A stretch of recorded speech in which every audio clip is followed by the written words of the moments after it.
applaus van u.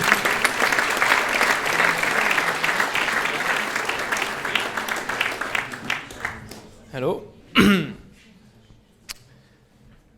So we start with a quote from a very important SaaS investor, which says, "Once or twice in life, someone will give you a shot you don't quite deserve. Work 100 hours, do whatever it takes, make it happen." So my name is Luca, as Irina introduced me. Currently, I'm running a co-living startup called Projects. Before that, I was working at Dropbox, where I was basically starting the SMB team first, and then I moved to enterprise sales, which is where we will be focusing on today. So what I want to give you today is like the 10 commandments, the 10 key points throughout the sales cycle when selling into very large organizations. So first of all, what is a big deal? We define a big deal usually in sales, anything that is 6-digit or 100K or in ACV or ARR, whatever you want to call it. But it's not only about the size, it's also how transformational it is for your organization, because especially if you're a small company, it will require extra efforts and going above and beyond, as I said earlier. But other differences, of course, between small and large deals is not only the size, but also the sales cycle. Of course, 1 to 6 months is smaller deals, 6 to 12, even 24 months can be the large deals. Phone versus face-to-face, that's obvious. Very important difference that we'll see later is in one, you will be selling to the end user. So who buys is also who uses the product usually. On the other side, there will be the procurement process, which is for big companies the most important basically piece of information that you get today, how to go through the procurement process. And lastly, but also most important, is your role as a CEO or as a salesman really changes from just a salesman to a project manager when you deal with large deals. Why? Because you have to pull in internal and external resources rather than just selling to the customer. So the first question that you will ask yourself, especially again if you're a small company, is this really happening? So of course, again, since it takes so much effort, so much costs as well to run, and go through maybe 6, 12, 24 months for a deal with a large company, you really need to ask yourself that question. And to do that, we have like a little quick checklist. So 3 things. Number 1. Is there a project ongoing? This means that the company that you're selling into is already settled on a project for that specific item. For example, if a company is already focused on investing in conversational e-commerce and your startup is doing one part of that, that's totally fine. But usually if they don't have a project in place, it means that it's just scouting for information for next year projects, and so it's kind of a waste of time for you to invest in that deal. Secondly, if there is a project, there must be a responsible for that project, and that becomes your champion. So that's how we call the person responsible for the deal on the other side of the phone. And that's totally important because that person is going to be the person that sells for you within their organization. Okay, so and the third thing, which is like actually in almost any deals, but for large deals even more, is there is a budget and timeline. So large companies are even less flexible. If there's no budget, usually it's kind of hard to get one. So make sure to have these 3 checks done. Secondly, of course, how to get into the game. If you have that first contact, you really need to maximize your opportunities to get there. Maybe they're looking at 2 or 3 different companies. So what can you do to get inside the deal? 3 very simple things. Of course, because you're a small company or even a smaller company, even for us at Dropbox, it was not an ordinary thing. So you need to do something extraordinary. That means you're responding to emails 10 times faster. It means you're being 10 times more detailed or more prepared. For example, in my largest deal, there was a multi-million-dollar deal, the first one for Dropbox. I prepared the presentation that was 10 times more detailed with all kind of usage information. And of course, the company on the other side was completely impressed because a Microsoft or a Salesforce, they will never do something like that because, of course, they're used to that. It's ordinary for them. And you must be extraordinary and to start to build that rapport to make them feel like they're special for you. And very small hint, bring some swag. Of course, you're a startup, you have some t-shirts and stuff. Bring them to the IT managers. You're going to make them happy. They're going to give them to their children. Again, start to build that rapport, and that's going to be a key.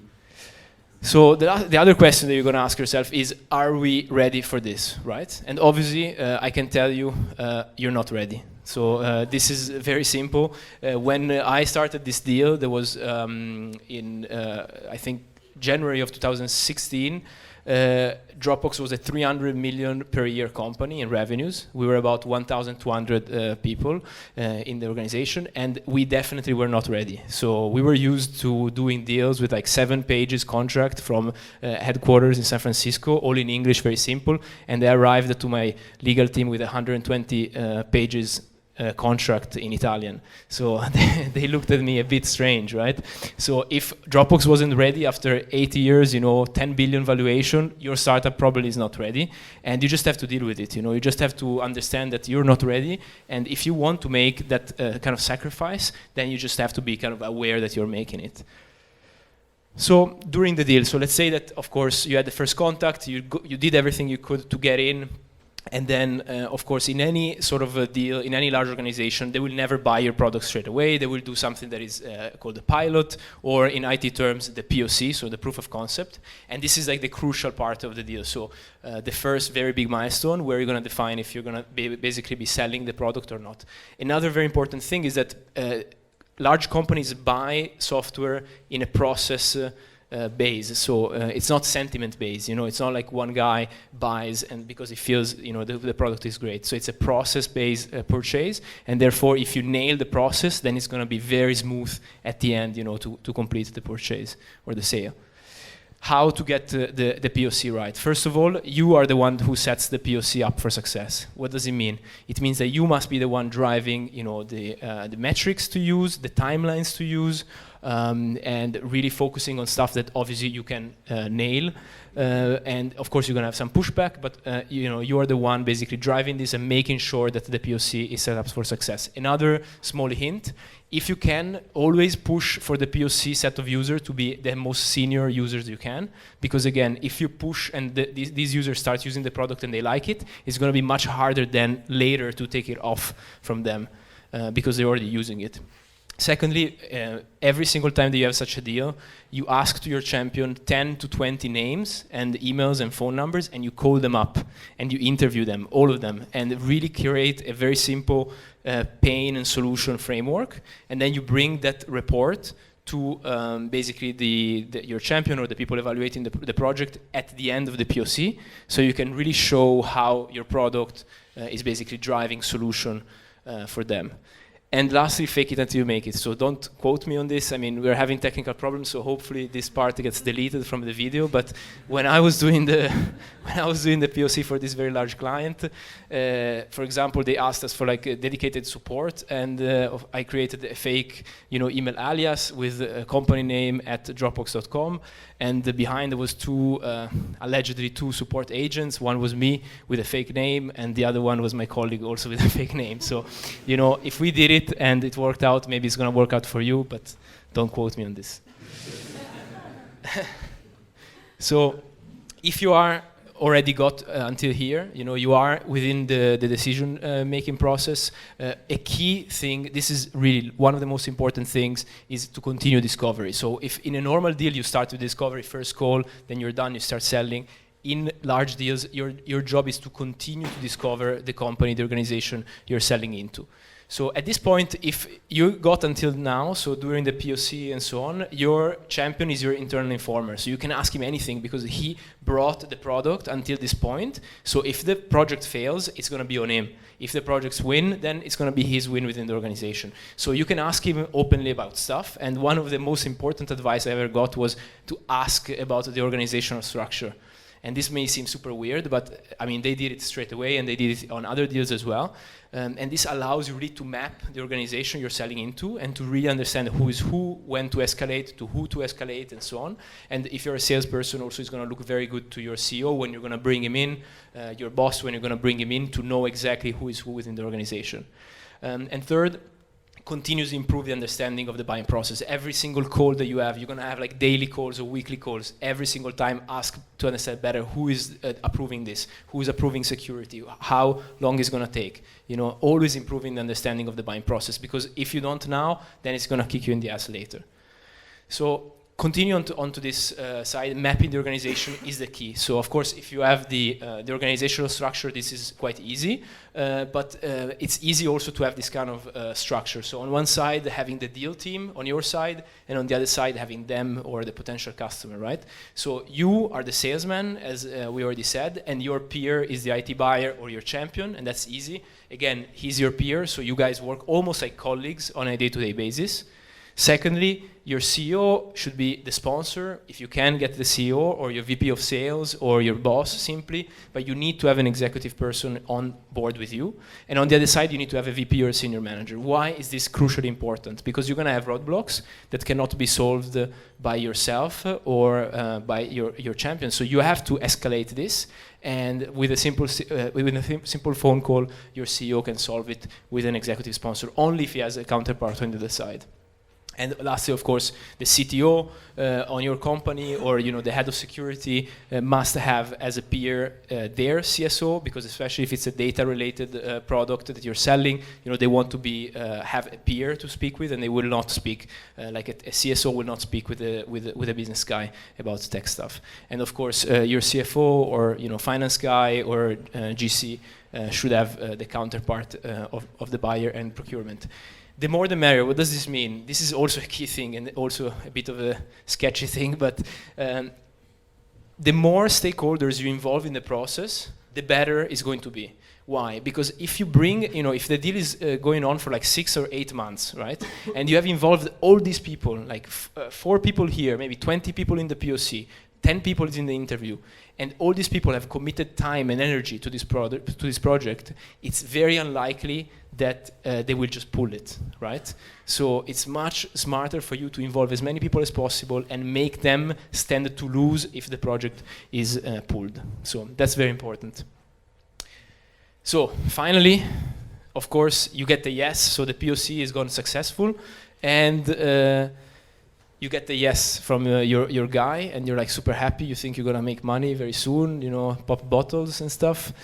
But yes, in big companies does not mean that they're ready to go. It means it's just getting started, or procurement's a bitch. So if it took you 6 months to get to procurement, it's probably gonna take you another 6 months to go through procurement.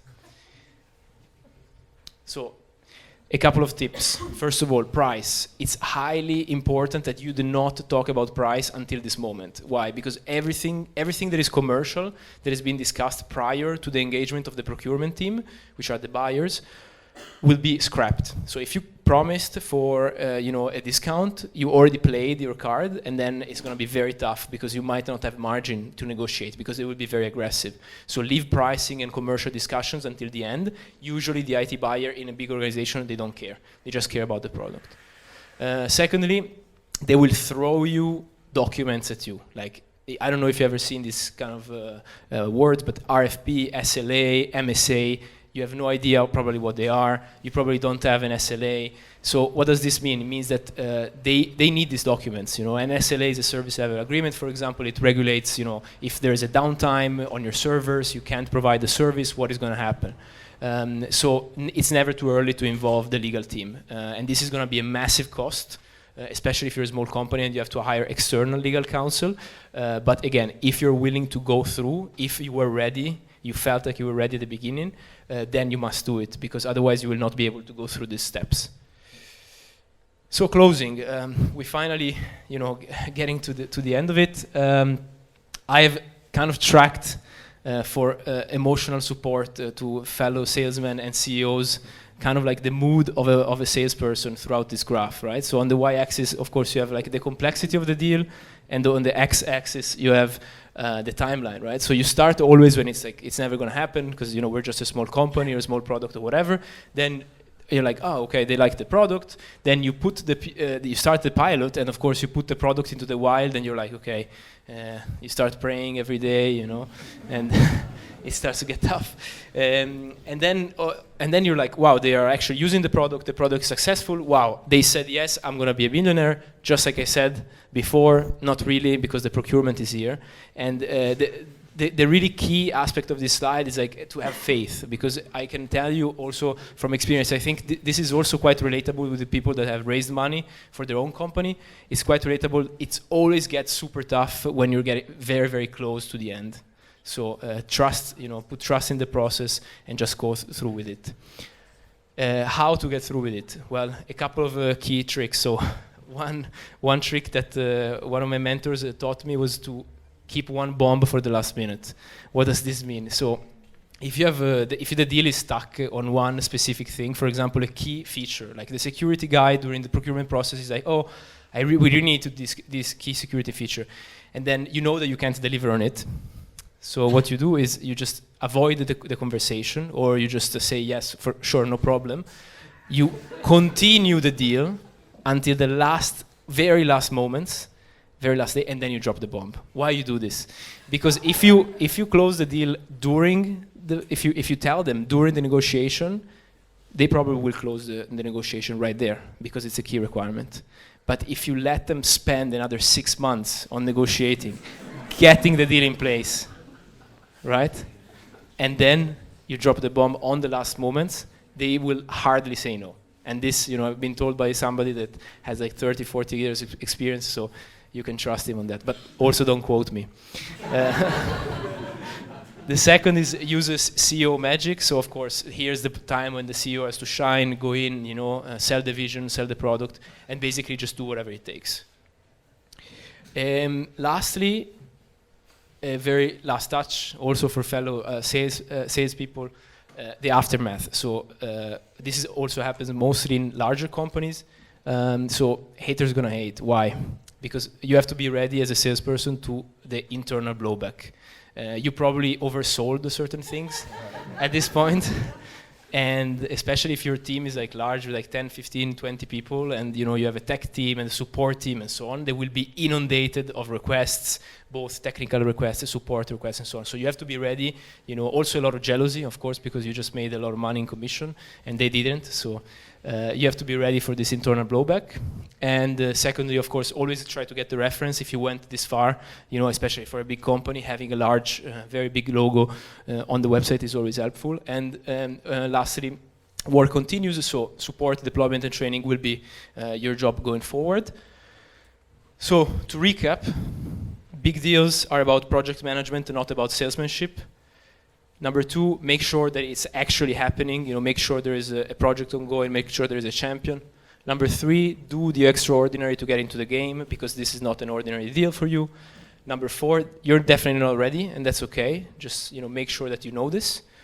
Number 5, fake it until you make it. You are the one making the POC a success. Drive the metrics, drive the timelines. Number 6, continuous discovery is an ongoing task. Ask for the organizational structure, ask for more information. Number 7, the deal team versus them. So the more people you have, the better, because the more people are committed into the project, the least likely it's going to fail. 8, a yes means you're just getting started. 9, close it, do whatever it takes, even if it's not 100% ethical. And 10, the aftermath. So the hard part is over, you just made your commission, but the job continues. Thank you very much.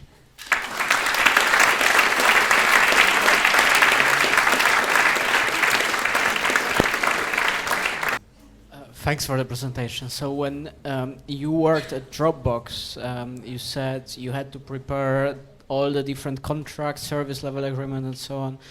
Did it come from Dropbox, or did the company prepare it for you? So that's a very good question. So usually when you go into a big deal, you always bring your own documents, right? Like all the management team from your own company, they tell you, let's use our documents. Obviously, when you go into large companies, we dealt with large, for example, public organizations in Italy, but also in Germany, my colleagues and so on. These large organizations, they have their own documents. So basically, their own documents, they're in their own language, so it's German or Italian or Spanish and so on. And so, unfortunately, you bring your own documents, but then they bring their documents, and it's very hard. Like, it's almost a no-go negotiation. So you will end up using their documents, and therefore, you need to basically get your own legal team to negotiate your terms into their structure, which is obviously very complex, especially if language is different. And as I said, we had literally a 7-page contract, and they had a 120-page contract, and we had to use theirs. So imagine the legal fees on the deal, how much they were, very high. Right here, in the back. Thank you so much. Can we go one slide back to the 10 Commandments, I think? Yeah. Sure. Yes, the first one is project management, which I quite agree with it. I'm just questioning who should run the project during the pilot phase. If you have a deep tech product where you have your sales organization, you have the operation side of it, and then you have the tech team in the back, who should run the relationships with the clients during the pilot time, and also during any technical issues or operational issues? Absolutely, that's a very good question. So usually, I mean, actually, in the prior slide, I didn't put it, but usually next to the salesman, next to the account executive, you have a technical person that is kind of like more operational than your CTO or something like this. In our company, it was called the solutions architect. So in this case, it's like a very technical person that can support on the deal. So I brought my solutions architect to every conversation that I had. So any single call, any single meeting, I always had my solutions architect. So if possible, to have 2 people on leading the project. Of course, your striker is always your salesman. That's the one handling the relationship. But you also must bring a technical person. If the company is too small, then just bring your CTO on the deal. But of course, it's a big commitment of time. Sometimes your champion wants to know the price right in the first call almost. What's your strategy there to keep the commercial talk to the proper end? Yeah, absolutely. It's a very good point. So I also was asked all the time the price, and a very important thing that I've always been told and that I've always done is if they ask you about the price, you tell them the price on the website. And then they're like, oh, but we're a big company, whatever. And then you say, it's fine. We can discuss the price later, but this is our base price, just so you're aware. But you have to stick with it, And it's super complex. I've been there, and I've also made mistakes. But you must try to stick with it. That's the price. You keep that price. So you always go for the face value that you have. Hi there. You mentioned the champion is a really important person because they're obviously selling it within the company. Who is that person often end up being, and how do you identify that person if you're going into the deal from the beginning? Very good question. So usually it ends up being IT manager or IT project manager. That's usually like the title that they have. So usually in large organizations, they have like an IT department, and within the IT department, they have like teams that are structured into like, for example, mobile solutions, and all these kind of teams, and or e-commerce solutions and so on. And so each then person within those teams are staffed with one specific thing. So ideally, so if you wanted the title, it should be like IT manager, and then if you want to know exactly who to target, then I think ideally you need to have first an in within the organization. So can be like ideally within the IT organization, and then you just ask who is in charge of these kind of things. You're doing e-commerce. Okay, who's in charge of the e-commerce solutions in the IT team? In our case, it was like mobile solutions because it was like kind of file sharing, collaboration on the go. So that was like the team, and so that was an inbound request. So I didn't have to look for the right person. It was coming to me. But in that case, I would definitely just ask. You enter the company and then you ask, okay, are you not the right person? Who's the right person? And then you just direct yourself to there. If your champion in the company is not is a very difficult person, maybe very difficult character, there are lots of politics going on in enterprises. Would you actually go to another person as well? Let's say maybe we currently actually have the problem. We are doing a pilot with a large company, and it's a very complex character.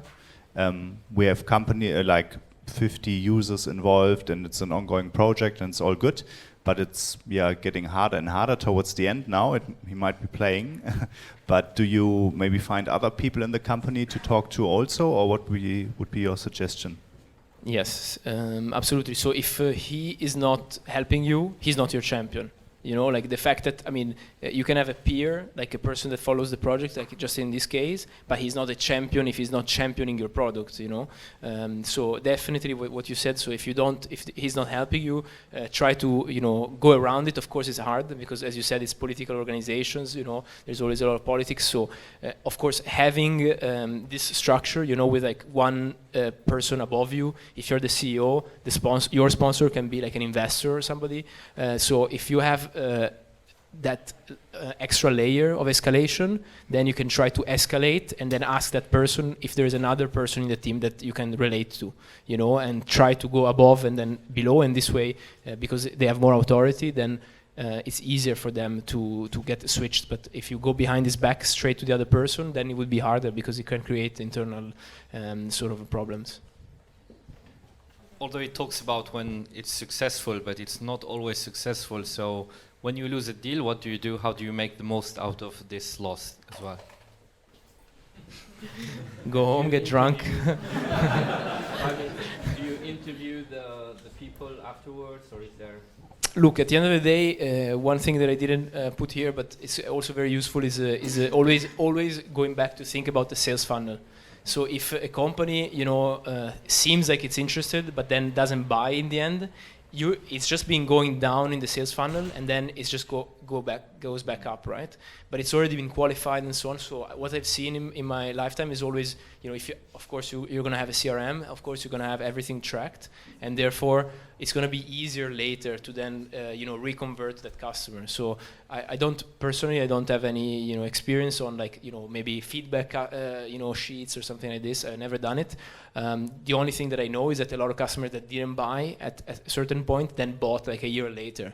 So just continue, you know, to drip track them, you know, continue to bother them on a monthly basis with new stuff, and then at some point they will fall down the cracks again. You know?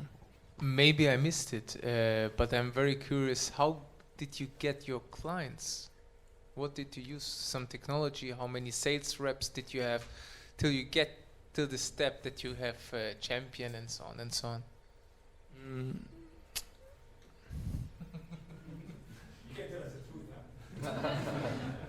A true answer, please. Yeah, of course. It's all, I mean, guys, come on. I've been the most real person on this stage. No, thank you.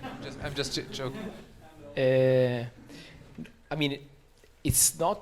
I don't really understand the question because it's not really a function of, you know, if you're asking like how many, you know, sales development representative do you need to have a constant inflow of such deals, then I have no idea.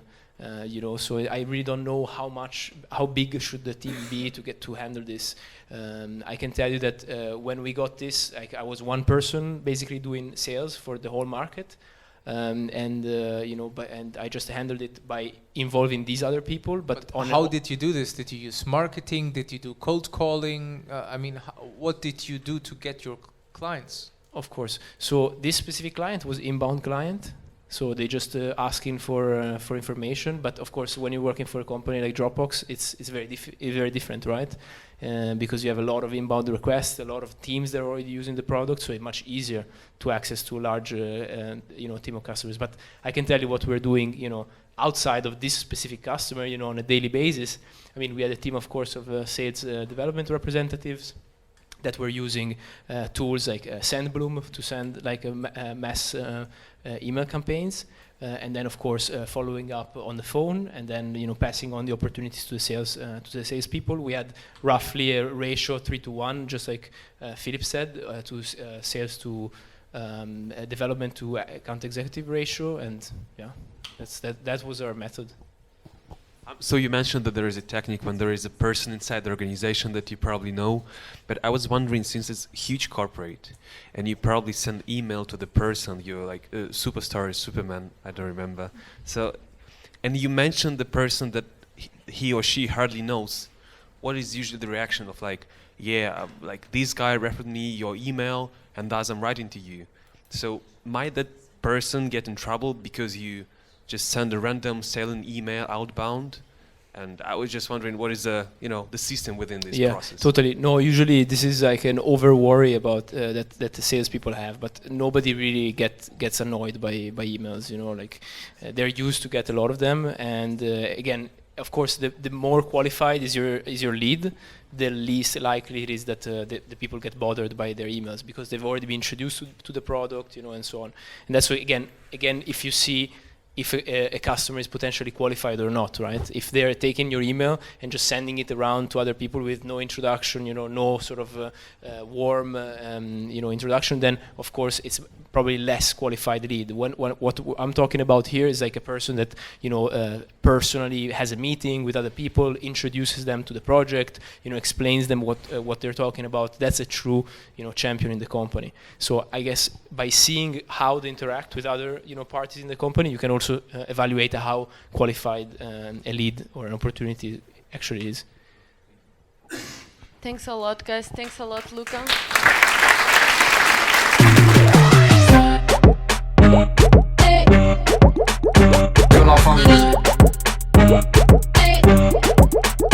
Que la famille.